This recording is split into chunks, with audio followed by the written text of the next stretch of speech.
Hi everyone, so today we are at a pheasant release site just outside of Calgary called Hopewell. It's a fairly popular area for people in the Calgary, Langdon, Strathmore area to come to in the early part of the season, which just opened up on September 1st. So they do releases 3 times a week.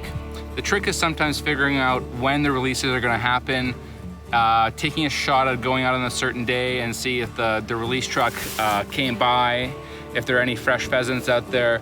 A lot of times we'll walk around for a few hours and never see a single bird. It's just kind of luck of the draw sometimes. Some guys have figured out a system, and I know they try to alternate the release days year to year so it's not predictable, so that guys aren't hunting the release truck, which is kind of no fun. It's really not what hunting is. It's just basically killing, which is, you know, not what this is about. So in this video I want to go through and show you kind of what we do when we go pheasant hunting and what gear we bring with us. A couple of first things to cover are the actual weapons used. So shotguns are typically used. I know some guys hunt with 22 birdshot, which is obviously a much lighter load than what you'll get out of a 20 gauge or even a 12 gauge. I'll say that most people that hunt upland birds, which is what pheasants are, will use a break action shotgun like this one. And this one's a 20 gauge. This is my wife's gun, and it's very pretty and it's very nice, and it's a perfectly light gun to carry around. It's about 7.5 pounds. She might disagree sometimes, but obviously it's unloaded, and we'll show you basically how it works. But it's pretty straightforward. This is a very classic hunting shotgun. And used for trap shooting as well. So you'll see my little pup Hattie here is our little bird dog, and she loves coming out with us. It's a great excuse for us to take her for a 2 or 3 hour walk and have a nice morning or evening with her. And she definitely loves it. So one thing to consider when you're using a break action or any kind of shotgun for bird hunting is the type of round that you're going to use. And typically we'll try to use steel shot as much as possible, even when we're doing upland. Not because of any necessarily environmental reasons, although that is a nice side effect. It's a nice little benefit. I think steel shot obviously flies a little faster, which is why most guys use it for waterfowl, apart from being a legal requirement to use steel shot over water. But steel is a little bit more effective. It flies a little faster. Not all shotguns can shoot steel, so make sure that you double check and make sure that your shotgun and the chokes that you're using can be used with steel. Sometimes they're a little too powerful for that and will break the metal if it's not strong enough. But steel is definitely a little bit better. I don't love the idea of using lead on something that I'm going to consume. If you're just hunting for sport and you're not going to eat the meat, then you can use lead, that's fine. But I prefer to use steel if we're going to be consuming the meat at all. And it's just a little bit easier to get out with a metal detector. So typically we use 1 ounce number 4 shot on the 20 gauge. And on my 12 gauge, I use 4 shot 1 1/8 ounce, which is a little bit slightly bigger, not much. And this particular loadout for my 12 gauge is a 2 3/4 inch, and for the 20 gauge, we're using a 3-inch size shell. So that's the break action. My semi-auto, more or less, I'm sure you might have seen it from some of my other videos, is just loaded through here. And there's one button releases the slide in, and then you just load it up, and it's just a lot easier. Max 3 rounds on here, so you can have 1 in the chamber and 2 in the magazine. And this was a tube-fed magazine.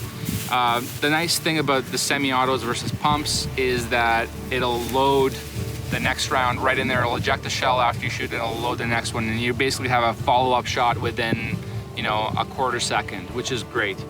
There's no other action required. You can just keep your eye on target and keep your stance exactly as it was without having to move that forearm. Nothing wrong with pump actions. That's absolutely the case. A lot of guys still hunt upland and waterfowl with pump actions. It's just the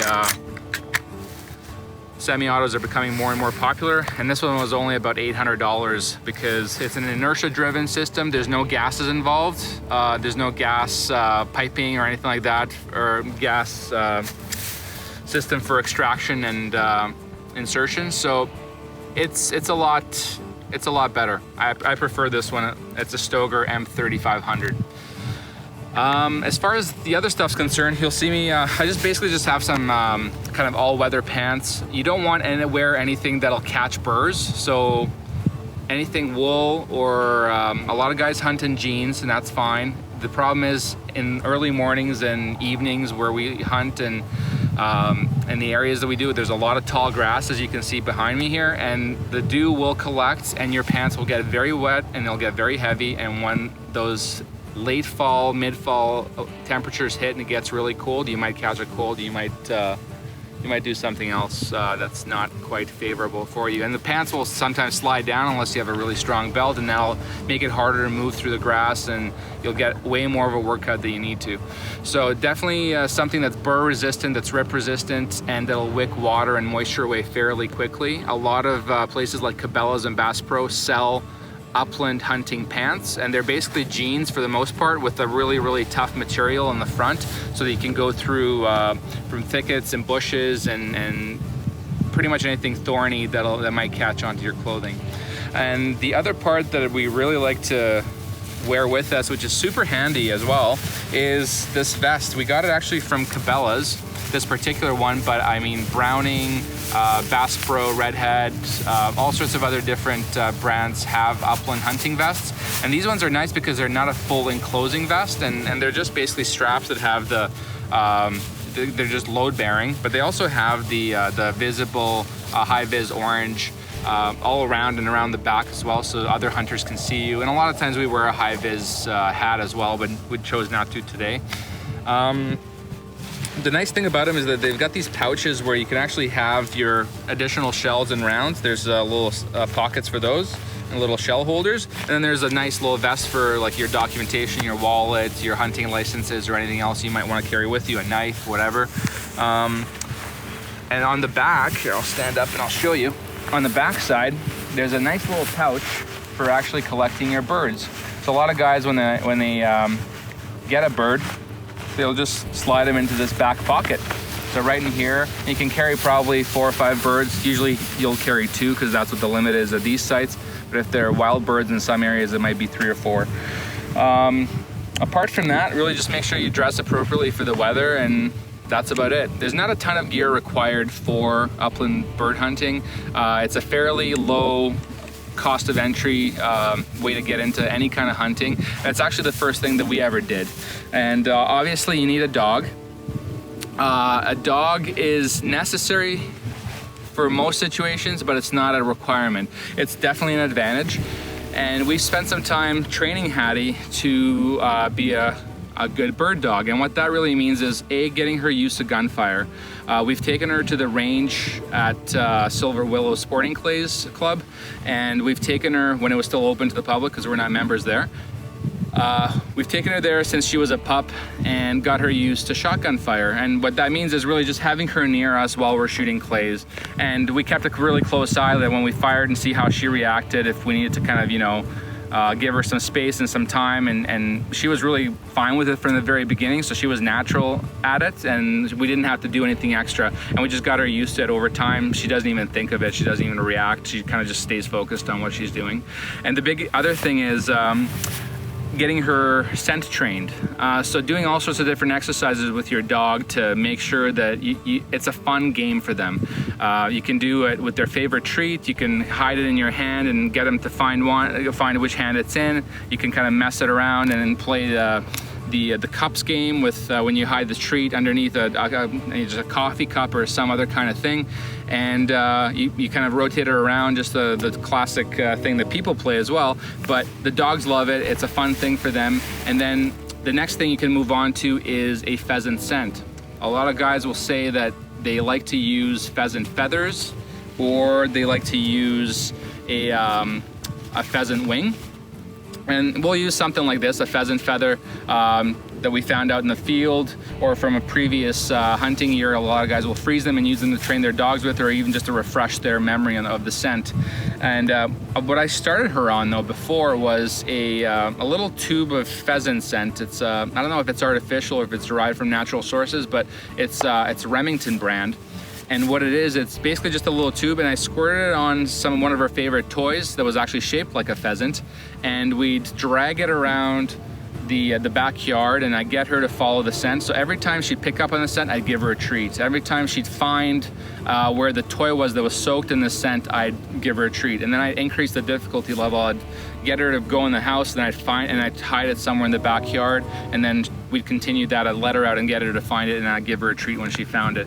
So the same thing when we come to the actual hunting area. What she's been doing is actually finding the kill sites where there's parts of a bird or some feathers or a dead carcass left over from guys cleaning it out in the field, which they technically shouldn't. But when there's leftovers in the field, she'll find them, and then as soon as she comes across them, I'll give her a treat just to reward that scent behavior. So apart from that, really that's kind of the way to self-train a dog. A lot of times as well, there'll be in your area a hunting preserve where there'll be a guy that runs it, and he'll raise his own pheasants, and then you can go to the preserve and buy probably upwards of 5, 10, 20 birds, however many you want to hunt with, and he'll give you access to a quarter section of land, which is about 160 acres or 30 acres, depending on how big the preserve is. And he'll say, okay, you can hunt in this area, and then he'll either release the birds ahead of time when you tell him you're coming, or he'll have them caged and you can have them spread throughout the area, and then you can train the dog with a live bird, which is really good. So you can disorient them in a couple of different ways, and then you can release it from the cage and then get the bird to chase and then track it down and then release it and get the dog to point or to flush or whatever you want to do. So there's all sorts of different training videos. I'd recommend checking those out on YouTube, and I might include a link underneath on some of my favorite ones that I've seen, that I've used. But that's pretty much it. The most important thing is to note is that you can really just get started with anything. You don't need a dog. If you have a dog, that's definitely a bonus, and especially a dog that's been trained. But it's not a requirement. A lot of guys hunt pheasants just on their own, and they'll self-flush, which means that they'll walk the field and they'll try to figure out where the birds might be. They might be in a thick brush like this, or a tall grass, or whatever, and they'll just basically try to kick them up and try to get them to pop out. The main thing to also remember with pheasant is that they're very, very careful. They're a ground bird. They're not going to take flight unless they absolutely have to. So they'll maximize the area of the coverage of the brush as much as possible. So if they're being forced out of an area, they're going to take as far and as long as they can along the ground and use the cover as much as possible until they absolutely have to take flight, until they exhaust that coverage. And you could theoretically step right beside one and it might not flush. That's how they hunker down and they don't move if they're in danger. If they sense a predator in the area, which we technically are then, they're not going to flush. You really, really have to force them, and that's where a dog is really handy, because pointer dogs will actually sniff out where a pheasant is, and they'll point to exactly where it is within a couple of feet. And a lot of times the dog won't even move if they're well trained, and the owner or the hunter or the guide or whoever is the dog handler will actually see where the dog is pointing and basically just step forward, and that's when the pheasant's gonna flush, and that's when they let it fly for about 10-20 feet and take a shot. So that's basically the gist of pheasant hunting, and hopefully this is a good and decent introduction into what it might take to go pheasant hunting in your area. But make sure you're licensed, and make sure you have your hunter education course completed before you ever get a chance to get a pheasant tag. And make sure you have your firearms license. So if you have a firearms license, you get your hunter education course completed, you get your appropriate licensing in your province or state that you're in, and then you're set to go. So if you have any questions, definitely post them in the comment section of the YouTube channel. And if you have any other ideas for us, please reach out and let us know. Thanks for watching. If you like what you see, please subscribe below. If you have any questions, comments, or ideas and suggestions for topics that you'd like us to cover, please leave them below in the comment box. Make sure we answer those and we get back to you as soon as we can. Also, follow us on Instagram and Twitter @FreeWhiteNorth.